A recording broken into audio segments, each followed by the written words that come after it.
তুই তোর ফোন ধরবি না। আসমা,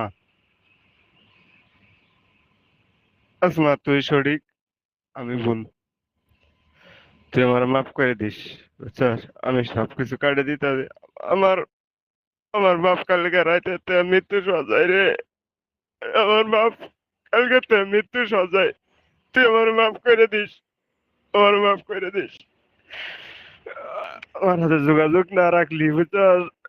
কিন্তু আমার মাফ করে দে, আমার মাফ করে দে। আমার বাপের জন্য আল্লাহ দোয়া কর, আমার বাপের জন্য একটু দোয়া কর, আমার বাপের জন্য একটু দোয়া কর। তুই ফোন না তুললি, ফোন না তুললি। আমি আমি জানি না। আমি এখন ঘুমাইছি। আমার বাবা হাসপাতালে, আমার বাবা হাসপাতালে। আমি এখন বুঝলাম, আমি এখন বুঝলাম, বুঝছস? হয়তো হয়তো আল্লাহ তোর হাতে এরকম করার কারণে আমার বাবারে অসুস্থ করছে। তোমার মাফ করে দে, আমি সব করতাছি, আমি সব করে দিতাছি। তুই